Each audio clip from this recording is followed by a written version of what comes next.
తెలంగాణ రాష్ట్ర ఆవిర్భావ దినోత్సవం సందర్భంగా ఈరోజు తెలంగాణ రాష్ట్రంలో పవన్ కళ్యాణ్ తెలంగాణ నవనిర్మాణ సభ అనేది పెట్టాల్సినటువంటి పరిస్థితి ఉండే అయితే ఆయనకున్నటువంటి క్రేజ్ అభిమానుల ఎక్కువగా వస్తారు అనే ఉద్దేశంతో పోలీసులు కానివ్వండి ఇక్కడికి వచ్చేసినటువంటి ప్రభుత్వం కూడా కట్టుదిట్టమైనటువంటి భద్రతలను చేయాల్సి వస్తుంది.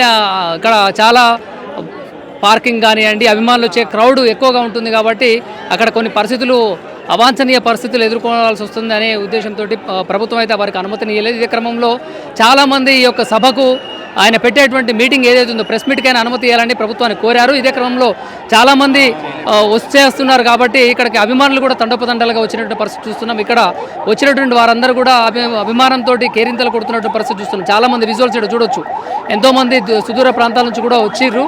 కానీ ఏం మాట్లాడతారు ఏమనేది కూడా తెలియాల్సినటువంటి అవసరం అవుతున్నది. దాని క్రమంలో మనం ఆలోచన చేసుకోవచ్చు. తెలంగాణ రాష్ట్ర ఆవిర్భావ దినోత్సవ సందర్భంగా జనసేన పార్టీ అధ్యక్షులైనటువంటి పవన్ కళ్యాణ్ తెలంగాణ నవనిర్మాణం పేరుతోటి ఈ రోజున సభ నిర్వహించాల్సి వచ్చింది.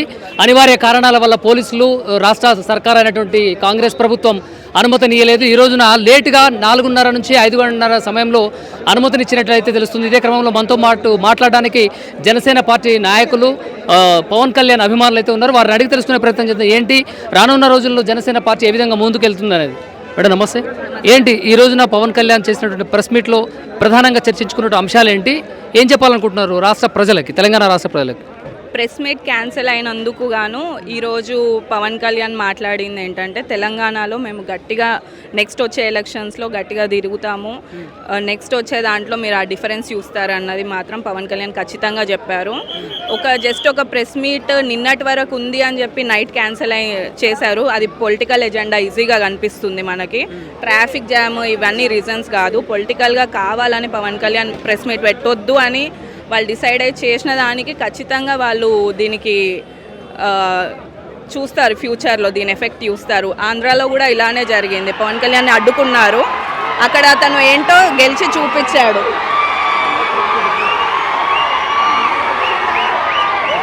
పవన్ కళ్యాణ్ ఈరోజు ప్రెస్ మీట్లో ఏం చర్చించారు, ఏం మాట్లాడించారు, లేకుంటే జనసేన పార్టీ నాయకులకు కావచ్చు, పవన్ కళ్యాణ్ అభిమానులకు కావచ్చు, అభిమానులకు ఈరోజు ఏం దిశానిర్దేశం చేశారు?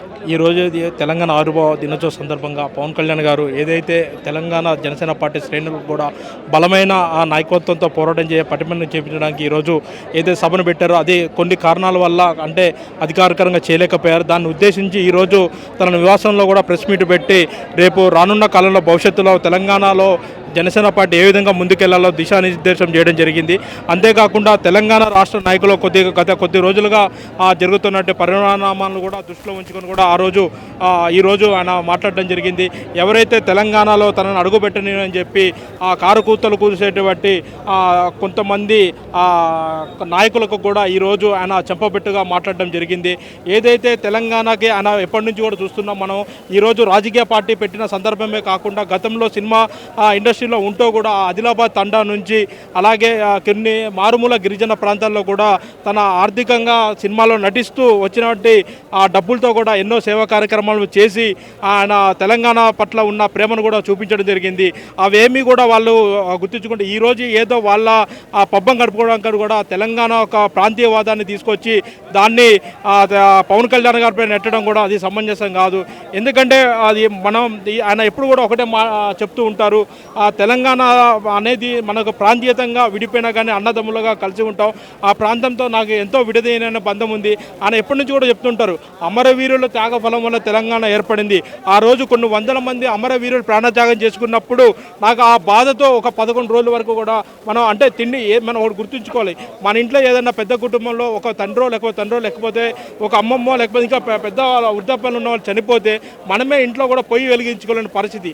అలాంటి ఉద్దేశంతో ఆయన మాట్లాడాడు. 1100 మంది చనిపోతే ఏ రకంగా మనం తినగలుగుతున్నామని చెప్పి మాట్లాడడం తప్ప వేరే ఉద్దేశంతో ఆయనకి ఏం లేదు. తెలంగాణ ప్రాంతం పట్ల ఆయనకి అలాంటి దురుద్దేశంలో లేదు.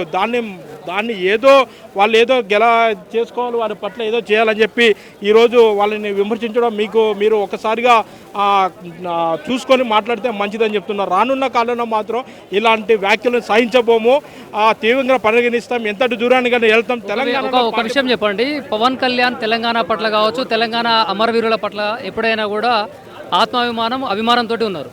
కానీ కార్యకర్తలు నాయకులు పవన్ కళ్యాణ్ని తప్పుదో పట్టించేటాడు పవన్ కళ్యాణ్కి అపకీర్తి తెచ్చే మాదిరిగా వ్యవహరిస్తున్నారు అని చాలామంది అంటున్నారు. దీనికి ఏమంటారు మరి? అది దానికి అట్లాంటిది ఏం లేదండి, అది మీరు ఒకసారి చూసి మాట్లాడి. మొన్న మాట్లాడింది అదే కదా, ఇప్పుడు పవన్ కళ్యాణ్ మాట్లాడలే, మీ పార్టీ నాయకులే మాట్లాడారు కదా మొన్న ఒక ప్రెస్ మీట్లో. తెలంగాణ వాదాన్ని తీసుకుపోతూ అదేమో ఆ రోజు ఏదో తిరుగుంటుంది తప్ప మేము ఒకటే చెప్తున్నాం, ఇప్పుడు ఏదైతే ఇప్పుడు తెలంగాణ రాష్ట్రంలో ఉన్నట్టు క్యాడర్ మొత్తం కూడా ఉస్మానియా యూనివర్సిటీ విద్యార్థి సంఘం నుంచి వచ్చిన వాళ్ళే తెలంగాణలో కూడా పోరాడి, తెలంగాణ ప్రాంతాలలో కూడా పోరాడి ఈరోజు వచ్చి జనసేన పార్టీలో కొనసాగుతున్నారు తప్ప ఈ మిగతా అంటే ఎలాంటి ప్రాంతం పైన కానీ లేకపోతే మిగతా విషయాల్లో కూడా ఎలాంటి దురుద్దేశంతో అయితే లేరు. ఏదైనా తెలంగాణలో సామాజిక న్యాయం కావాలి, కూడు గూడు నీడ కావాలి, ప్రజల పట్ల ప్రశ్నించే గొంతుకై ఉండాలని చెప్పి ఈరోజు తెలంగాణ ప్రాంతంలో జనసేన పార్టీ కూడా పోరాడుతుందని చెప్తున్నాను. ఎక్కడి నుంచి వచ్చారు మీరు? ఖమ్మం. ఎవరెవరు వచ్చారు? నేను మా సహచర నాయకులందరం కలిసి ఖమ్మం నుంచి రావడం జరిగింది. జనసేన పార్టీలో మీ పాత్ర? నేను పాలేరు నియోజకవర్గ పిఓసి మెంబర్గా ఉన్నాను. గత 12 సంవత్సరాల నుంచి కూడా జనసేన పార్టీలో కొనసాగుతున్నాను. నన్ను ఎలా అంటే ఒక కార్యకర్త స్థాయి నుండి ఈరోజు నేను ఒక కార్యకర్త స్థాయి నుండి ఖమ్మం టౌన్ కార్యదర్శికి గాను, district level youth wing vice president గాను, అలాగే ఇప్పుడు ఖమ్మం నియోజకవర్గంలో గాను, అలాగే పాలేరు నియోజకవర్గాన్ని పిఓసి మెంబర్గా నన్ను నియమించడం జరిగింది. నేను ఏది నా ఆర్థికంగా బలంగా లేను, లేకపోతే నా ఈ కుటుంబం కూడా రాజకీయంతో సంబంధం లేని ఒక కార్యకర్తను తీసుకొచ్చి ఈరోజు నాకు ఇలాంటి నాయకత్వ బాధ్యతలు ఇచ్చిన ఏకైక వ్యక్తి పవన్ కళ్యాణ్ గారు. అలాగే ఏకైక పార్టీ కూడా జనసేన పార్టీ అని చెప్తే. నగర్ నుంచి వచ్చారు, వారిని అడిగి తెలుసుకునే ప్రయత్నం చేద్దాం. చెప్పండి అన్న, ఎక్కడి నుంచి వచ్చారు, ఏంది పరిస్థితి? మాది చెన్నూరు నియోజకవర్గం. నేను మంత్రి నియోజకవర్గ ఇన్ఛార్జ్ మాయా రమేష్ నా పేరు, జనసేన పార్టీ, ఉమ్మడి ఆదిలాబాద్ జిల్లా. ఏం చెప్పారు పవన్ కళ్యాణ్ గారు ఇప్పుడు చెప్పేది ఏంటంటే, ఫస్ట్ ఆఫ్ ఆల్ తెలంగాణలో జనసేన పార్టీ ఆవిష్కత ఎంతైనా ఉంది. తెలంగాణలో 2014లో పార్టీ పెట్టినప్పటి నుంచి అప్పుడు తెలంగాణలో పురుడు పోసుకున్న పార్టీ, అలాగే అప్పుడప్పుడే తెలంగాణ వచ్చిన పార్టీ, అప్పుడే మనం రాజకీయాలు చేసేందుకు ఇక్కడ ఉన్న వ్యవస్థను, అప్పుడున్న గవర్నమెంట్ విధానాన్ని మనం వ్యతిరేకించడం కరెక్ట్ కాదనే ఉద్దేశంతో ఈ 10 సంవత్సరాలు రాజకీయాలకు అంటే తెలంగాణలో రాజకీయాలకు దూరంగా ఉన్నారు. అలాగే పవన్ కళ్యాణ్ గారి ఉద్దేశం ఏంటంటే, తెలంగాణలో ఇంకా అభివృద్ధి చెందాల్సింది చాలా ఉంది. సామాజిక తెలంగాణ రావాలంటే, పూర్తిగా ఇంతవరకు సామాజిక తెలంగాణ రాలేదు, దాన్ని రావాలంటే పవన్ కళ్యాణ్ గారి నీతి నిజాయితీ గల నాయకులు, అలాగే ఇక్కడ ఎలాంటి స్వార్థం లేని రాజకీయాలను తీసుకొచ్చే ఉద్దేశంతో ఈరోజు ఇక్కడ తెలంగాణ పార్టీని, ఈ తెలంగాణ అమరవీరుల తెలంగాణ ఆవిర్భావ దినోత్సవం రోజే పవన్ కళ్యాణ్ గారు ఇక్కడికి రావాలని ఇక్కడ సభ పెట్టుకుందాం అనుకుంటే, ఇక్కడ అధికార పార్టీ కుట్రపూరితంగా పర్మిషన్లు ఇవ్వకుండా అడ్డుకోవడం జరిగింది. దానికి ఎలాంటి చింతించకుండా పవన్ కళ్యాణ్ గారే ఈరోజు తన నివాసం దగ్గర ప్రెస్ మీట్ పెట్టి తను చెప్పాలనుకున్న ఉద్దేశం ప్రెస్ మిత్రుల ముందే చెప్పడం జరిగింది. ఓకే అన్న, నమస్తే. ఏంటి ఈ రోజున ప్రెస్ మీట్ అయితే నిర్వహించారు, ప్రెస్ మీట్లో ప్రధానంగా చర్చించుకున్నటువంటి మాటలు ఏంటి, ఏం మాట్లాడుతున్నారు పవన్ కళ్యాణ్? రాబోయే రోజులలో ఈరోజు తెలంగాణ ఆవిర్భావ దినోత్సవ రోజు సాధక్ కమిటీ, మా సాధక్ సభ్యులతో మొన్న సభ్యత్వ నమోదు చేసుకున్నటువంటి సభ్యత్వ నమోదు కార్యక్రమానికి కష్టపడ్డటువంటి కార్యకర్తలందరితో ఇవాళ ఒక కార్యక్రమం పెట్టుకుంటే, దానికి ప్రభుత్వం మరి పర్మిషన్ ఇవ్వలేదు కనుక ఇవ్వకపోగా కుట్రపూరితంగా చేసినటువంటి అంశం అని భావిస్తూ ఉన్నాం. అదేవిధంగా రాబోయే రోజులలో ప్రతి సమస్య మీద కూడా, గవర్నమెంట్ మీద కూడా రాబోయే రోజులలో పెద్ద ప్రోగ్రాం కూడా తీసుకుంటారు. రేపు ఆ పార్టీ కనుక ఖచ్చితంగా కుట్రపూరిత రాజకీయాలతో కనుక చేసినట్టని ఇంకా ముందు కార్యక్రమాల ద్వారా తెలిసినట్టయితే, రేపు జనసేన పార్టీ కాంగ్రెస్ పార్టీని ఓడగొట్టడానికి మా ఓటే ప్రధాన కార్యం అవుతుందని మాత్రం ఈ సందర్భంగా తెలియజేస్తుంది. ఇంతమంది అభిమానులు వచ్చినా కూడా లోపలికే ఎంట్రీ లేదని చెప్పేసి కొంతమంది బాధపడుతున్నారు. ఏంటి సమస్య మీరు గమనించారు, రాష్ట్రమే ఇవాళ ఇవాళ రూపాయలు రానియకుండా చూసింది. మా అభిమానులకు ఇబ్బంది కావద్దు అనే అంశం మీద కొంత ఇక్కడున్న వాతావరణాన్ని బట్టి చేసినాం తప్ప వాళ్ళంతా మా కుటుంబ సభ్యులే, ఎవరిని కూడా అలాంటి ఉద్దేశం ఉండదు. అందరికీ తెలుసు, అది చాలా ఈజీగా తీసుకుంటారు.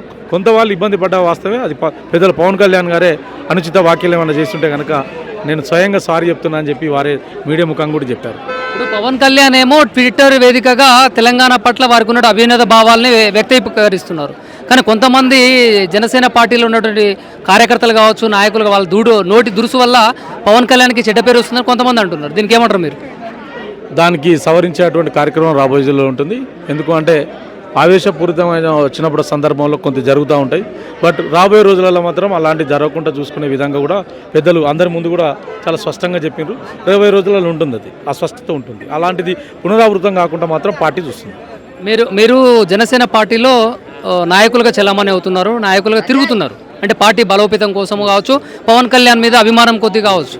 అయితే మీరు మాట్లాడుతున్న ధోరణి ఒకలా అందరినీ ఆలోచింపజేసే విధంగా ఉంది. నిన్న మొన్న జరిగినట్లయితే కొంతమంది జర్నలిస్టులని కించపరిచే విధంగా నోటికొచ్చినటువంటి మాట్లాడినటువంటి ఆ మాటలకి మీ వైఖరి ఏంటి, మీరేమంటారు? వాస్తవానికి అది కొంత అప్పటికప్పుడు జరిగిన సందర్భం. అప్పటికప్పుడు ఇమ్మీడియట్గా